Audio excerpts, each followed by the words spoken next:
나흘 동안 혼자서 손으로 베껴 쓴 노트 12장이 중국 최초의 10나노급 D램을 탄생시켰습니다. 삼성전자가 1조 6천억 원을 투자해 5년 동안 개발한 세계 최초의 기술이 단 12장의 종이에 담겨 국경을 넘었고, 그 결과 우리나라는 최소 수십조 원의 피해를 입게 됐죠. 검찰이 7년 만에 밝혀낸 이 사건의 전모는 첩보 영화를 방불케 할 정도로 치밀하고 조직적이었습니다.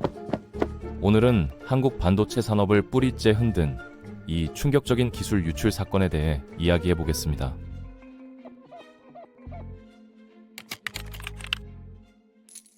사건의 시작은 2016년 9월로 거슬러 올라갑니다. 삼성전자의 한 핵심 연구원이 회사를 떠나기 나흘 전부터 이상한 행동을 시작했거든요. 퇴근 후 사무실에 홀로 남아 동료의 노트를 펼쳐놓고는 무언가를 열심히 베껴 쓰기 시작했는데, 그게 바로 600단계로 구성된 10나노급 D램 공정 정보였습니다. 공정령부터 각 단계에 사용되는 설비 정보까지 12장 분량의 종이에 빼곡하게 적어 내려갔죠. 이 문서의 이름은 PRP, 즉 프로세스 레시피 플랜이라고 불리는 것으로 반도체 제조의 핵심 중의 핵심이라고 할 수 있습니다. 여러분, 반도체 공정에서 수율이 얼마나 중요한지 아시나요? 똑같은 재료와 똑같은 장비를 가지고도 공정 노하우에 따라 제품의 품질이 천지 차이로 벌어지거든요. 그래서 글로벌 반도체 기업들이 공정 기술을 목숨처럼 지키는 겁니다. 그런데 이 연구원은 삼성이 세계 최초로 개발한 10나노급 D램 공정의 모든 비밀을 손으로 베껴서 가져갔습니다. 디지털 파일로 빼내면 보안 시스템에 걸릴 수 있으니까 아예 손으로 쓰는 아날로그 방식을 선택한 거죠. 검찰 조사 결과 이 노트의 주인공은 필체 감정을 통해 특정됐고 현재 중국에 머물고 있어 인터폴 적색 수배가 내려진 상태입니다. 김윤용 부장검사는 기자회견에서 이렇게 말했죠. 영화처럼 종이로 치밀하게 적어나간 방식이었으며 나흘 전부터 치밀하게 계산된 것으로 보인다라고요. 단순한 충동적 범행이 아니라 철저하게 계획된 산업 스파이 행위였던 겁니다. 이 12장의 노트가 향한 곳은 중국 창신 메모리, 영어로는 CXMT라고 불리는 회사였습니다. 2016년 5월에 설립된 이 회사는 중국 지방정부와 반도체 설계 회사가 2조 6천억 원을 투자해 만든 중국 최초의 D램 반도체 회사였거든요. 중국 정부가 반도체 굴기를 외치며 국가적 역량을 쏟아붓던 시기였고, CXMT는 그 선봉장 역할을 맡았던 셈이죠. 그런데 문제는 CXMT가 설립 초기부터 기술을 개발할 생각이 아니라 훔쳐올 생각이었다는 겁니다. 회사 설립 직후 가장 먼저 한 일이 삼성전자의 핵심 인력을 빼오는 거였으니까요. 삼성 부장 출신인 A씨를 개발실장으로 영입했고, 연구원 출신 B씨를 투자 담당으로 앉혔습니다.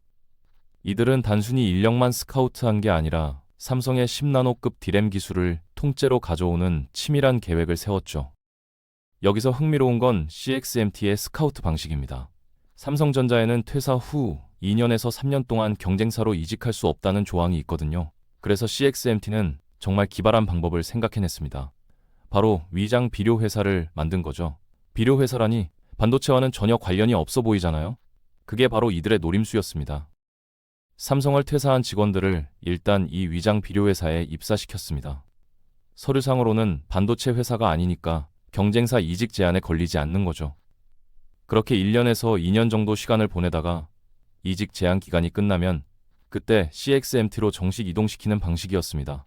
법의 허점을 교묘하게 파고든 전략이었던 셈이죠. 그런데 더 놀라운 건 이들이 제시한 연봉 조건입니다. 삼성 퇴직 당시 받던 연봉의 최소 2배에서 최대 4배까지 제시했거든요. 개발실장급 같은 경우에는 무려 30억 원까지 받았다고 합니다. 상상이 되시나요?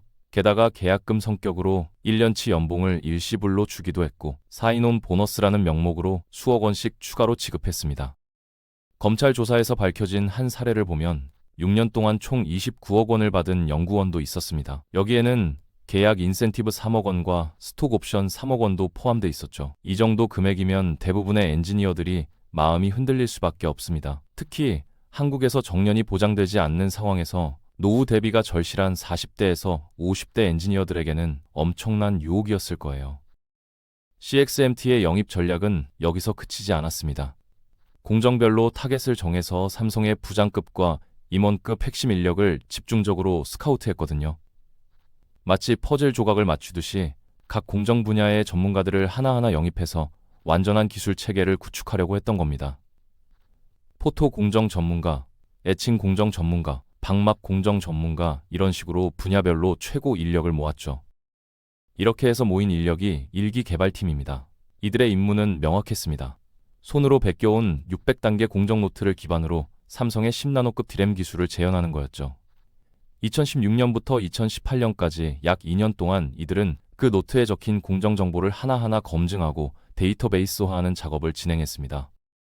그런데 여기서 또 다른 문제가 있었습니다. 삼성의 공정 정보를 그대로 가져왔다고 해서 중국 공장에서 바로 적용할 수 있는 게 아니거든요. 왜냐하면 반도체 제조에 사용되는 장비들이 회사마다 다르기 때문입니다. 삼성이 사용하는 장비와 CXMT가 중국에서 구입한 장비가 다르면 똑같은 공정 조건을 입력해도 결과물이 달라질 수밖에 없죠. 바로 이 문제를 해결하기 위해 2기 개발팀이 구성됩니다. 2018년 2월 CXMT는 삼성 임원 출신인 CC를 2기 개발실장으로 영입했습니다. CC와 그의 팀원들의 역할은 1기 개발팀이 정리한 삼성의 공정 정보를 중국 설비에 맞게 수정하고 검증하는 거였거든요. 이 작업이 얼마나 중요한지 아세요? 같은 레시피를 가지고도 오븐이 다르면 빵이 다르게 나오는 것과 비슷한 원리입니다. 2기 개발팀은 2018년부터 2023년 초까지 무려 5년 동안 이 작업을 진행했습니다. 중국에서 구할 수 있는 장비를 기준으로 공정 조건을 하나하나 튜닝했죠. 온도는 몇 도로 설정할지, 압력은 어느 정도로 유지할지, 시간은 얼마나 걸릴지, 이런 세세한 부분들을 수없이 테스트하고 수정했습니다. 실제로 삼성 제품을 분해해서 역설계도 하고 수율을 높이기 위해 끊임없이 실험을 반복했다고 해요. 검찰 조사에서 밝혀진 바에 따르면 CXMT의 자료와 삼성의 자료 일치율이 98.2%에 달했다고 합니다. 이게 무슨 의미냐면 거의 통째로 복사했다는 뜻이거든요. 이름만 살짝 바꾸고 내용은 거의 그대로 가져간 수준이었던 겁니다. 검찰의 한 관계자는 이렇게 표현했죠. 이름만 바꾼 수준이었다라고요. 그런데 이 과정에서 이들이 얼마나 치밀하게 움직였는지 보여주는 에피소드가 있습니다. 바로 하트 4개 암호죠. 1기 개발실장이었던 A씨가 팀원들에게 이런 지시를 내렸다고 합니다. 항상 주위에 국정원이 있다고 생각하고 행동하라. 출국 금지나 체포되면 하트 4개를 전파하라라고요. 마치 첩보 영화의 한 장면 같지 않나요? 실제로 이들은 수사에 대비한 여러 가지 안전장치를 마련했습니다. 주기적으로 사무실 위치를 옮겼고 중국으로 입국할 때는 인근 도시를 경유해서 들어갔습니다. 한국으로 귀국할 때는 핸드폰과 USB를 모두 중국에 두고 왔죠. 회사 메일도 중국 메일 시스템만 사용했고 만약 누군가 출국 금지나 체포 상황에 처하면 단체 대화방에 하트 4개를 남기기로 사전에 약속했습니다. 이 정도면 단순한 산업 스파이를 넘어서 국가 차원의 조직적 범죄라고 봐야 할 수준이죠. 검찰도 이 점을 강조하면서 첩보 작전 수준의 보안을 유지했다고 밝혔습니다. 7년 동안 이들이 한국과 중국을 오가며 벌인 기술 유출 작전은 정말 치밀하고 계획적이었던 겁니다. 2023년 CXMT는 마침내 중국 최초이자 세계에서 4번째로 10나노급 디램 양산에 성공했다고 발표합니다. 중국 정부는 이를 자국 반도체 기술의 대약진이라며 대대적으로 홍보했죠. 하지만 그 이면에는 한국에서 훔쳐온 기술이 있었던 겁니다. 삼성이 5년 동안 1조 6천억 원을 투자해서 개발한 세계 최초의 기술을 단 7년 만에 따라잡은 비결은 혁신이 아니라 절도였던 셈이죠. 그런데 여기서 끝이 아닙니다. CXMT는 삼성뿐만 아니라 SK하이닉스의 기술까지 손을 뻗쳤거든요. 2020년 6월 CXMT에서 클린 공정을 담당하던 D씨는 SK하이닉스의 협력업체를 통해 국가 핵심 기술이자 영업 비밀인 디램 공정 정보를 불법으로 취득했습니다. SK하이닉스의 설비를 공급하는 업체 직원들 중 일부가 CXMT와 내통하고 있었던 거죠. 이 방식이 정말 교묘했습니다. SK하이닉스는 협력업체에 장비를 납품받으면서 당연히 기술 자료도 함께 공유하잖아요. 그런데 그 협력업체 내부에 CXMT와 연결된 사람이 있었고 그 사람을 통해 SK하이닉스의 공정 정보가 빠져나간 겁니다. 이렇게 해서 CXMT는 한국 양대 메모리 반도체 기업인 삼성과 SK하이닉스의 기술을 동시에 손에 넣었습니다.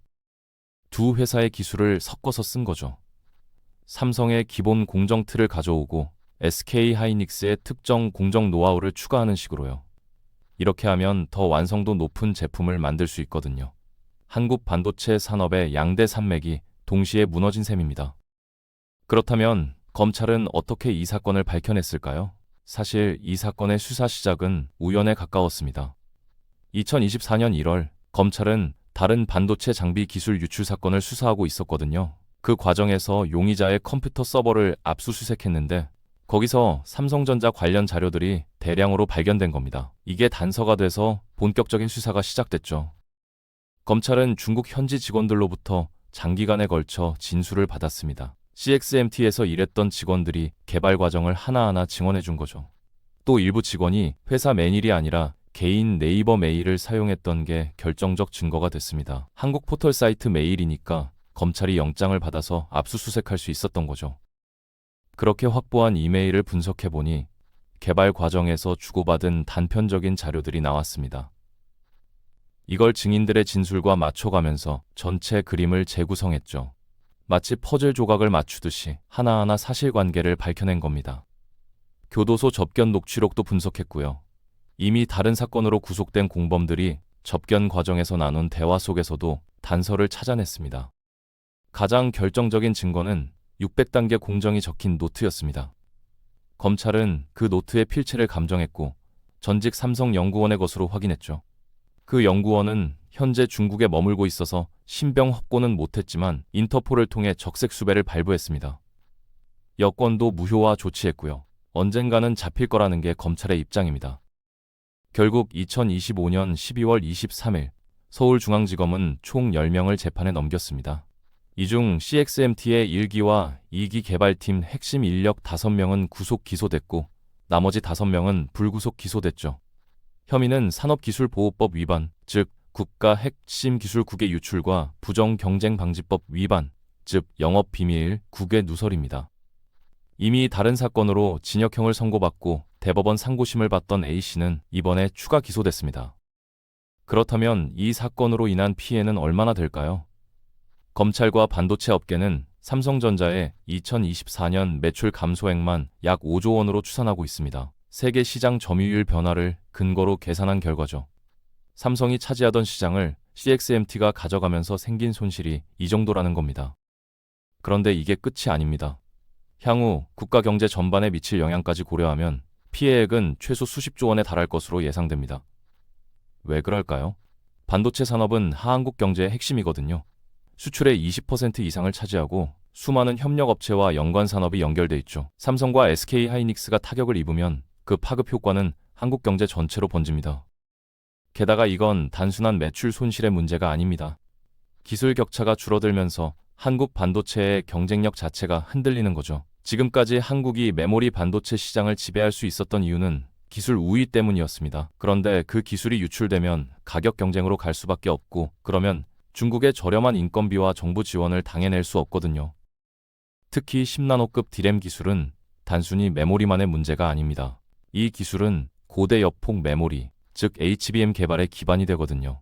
HBM은 요즘 한창 뜨거운 AI 반도체의 핵심 부품입니다. 엔비디아의 GPU에 들어가는 그 메모리 말이죠. 전 세계가 AI 경쟁을 벌이는 상황에서 HBM 시장은 폭발적으로 성장하고 있습니다. 삼성과 SK하이닉스가 HBM 시장을 주도할 수 있었던 건 10나노급 D램 기술이 있었기 때문입니다. 그런데 그 기반 기술이 중국으로 넘어갔으니 앞으로 HBM 시장에서도 중국 업체들과 경쟁해야 하는 상황이 올 수 있다는 거죠. AI 시대의 핵심 전장에서 우리가 가진 무기를 빼앗긴 셈입니다. 이 사건은 여러 가지 문제를 드러냅니다. 첫째는 기업 내부 보안의 허점이죠. 삼성전자에서 핵심 연구원이 노트를 그냥 들고 나갈 수 있었다는 게 믿기지 않습니다. 당시 삼성의 종이 유출 탐지 시스템이 제대로 작동하지 않았던 거죠. 디지털 파일은 보안이 철저했지만 아날로그 방식의 유출은 막지 못했던 겁니다. 둘째는 퇴직 인력 관리의 문제입니다. 연봉 2배에서 4배를 제시하면 마음이 흔들릴 수밖에 없는 게 현실이거든요. 특히 정년이 보장되지 않는 상황에서 40대, 50대 엔지니어들은 노후 대비가 절실합니다. 기업들이 핵심 인력을 어떻게 관리하고 보상해야 할지, 또 퇴사 후에는 어떻게 관리할지에 대한 근본적인 고민이 필요한 시점입니다. 셋째는 협력업체 보안입니다. SK하이닉스 기술이 협력업체를 통해 유출된 사례에서 보듯이 본사 보안만 철저하다고 해서 안전한 게 아니거든요. 수많은 협력 업체들과 기술을 공유하는 과정에서 언제든 구멍이 생길 수 있습니다. 공급망 전체의 보안 체계를 어떻게 구축할지가 중요한 과제죠. 마지막으로 법적 처벌의 실효성 문제가 있습니다. 이번 사건의 핵심 인물 중 일부는 중국에 머물면서 신병 확보가 안 되고 있거든요. 인터폴 적색 수배를 해놨지만 중국 정부가 협조하지 않으면 송환이 어렵습니다. 국가 간 범죄인 인도 조약이 제대로 작동하지 않는 현실에서 기술 유출 범죄를 어떻게 막을 것인가, 이것도 풀어야 할 숙제입니다. 검찰은 이번 발표에서 강한 의지를 보였습니다. 앞으로도 국가 경제와 기술 안보를 심각하게 위협하는 산업기술의 국외 유출 범죄에 엄정 대응하겠다고 밝혔죠. 피고인들이 범죄에 상응하는 형을 받도록 공소 유지에 만전을 기한다는 입장도 분명히 했습니다. 실제로 최근 들어 기술 유출 범죄에 대한 처벌이 강화되고 있습니다.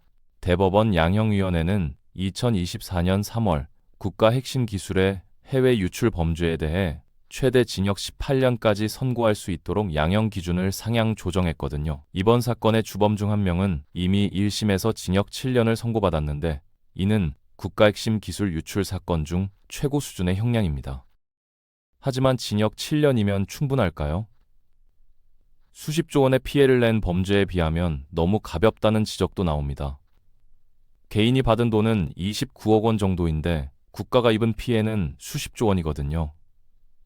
이 비대칭성을 어떻게 해소할 것인가, 처벌을 더 강화해야 하는가, 아니면 다른 방식의 제재가 필요한가에 대한 논의가 필요합니다. 이 사건이 우리에게 던지는 메시지는 명확합니다. 기술 전쟁의 시대에 우리가 가진 것을 지키지 못하면 미래가 없다는 거죠. 반도체는 한국 경제의 버팀목입니다. 우리가 세계 시장을 주도할 수 있는 몇 안 되는 분야거든요. 그런데 그 핵심 기술이 계속 유출된다면 우리의 경쟁력은 무너질 수밖에 없습니다.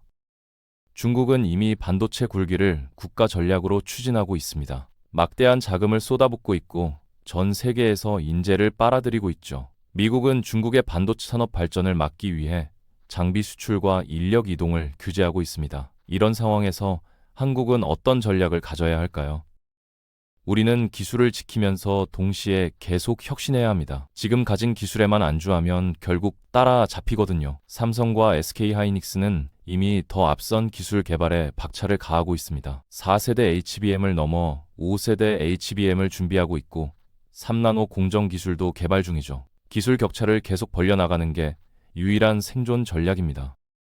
동시에 보안 시스템도 업그레이드해야 합니다. 삼성전자는 이번 사건 이후 보안 체계를 대폭 강화했다고 밝혔거든요. 최고 정보 보호 책임자가 주관하는 보안협의회를 매달 열어서 최신 보안 위협에 대응하고 있고 생산 라인 출입 시에는 카메라 렌즈에 보안 스티커를 부착하거나 전용 앱으로 촬영 기능을 차단하고 있습니다. 협력업체와의 기술 자료 교환도 승낙서와 기술 자료 표기를 필수화했죠. 하지만 이것만으로는 부족합니다. 정부 차원의 종합적인 대책이 필요하거든요. 퇴직 인력에 대한 관리 시스템, 국제 공조를 통한 범죄자 처벌 강화, 기술 유출 시 처벌 수위 상향, 협력업체 보안 지원 등 다각도의 접근이 필요합니다. 이건 한 기업만의 문제가 아니라 국가 산업 전체의 문제니까요.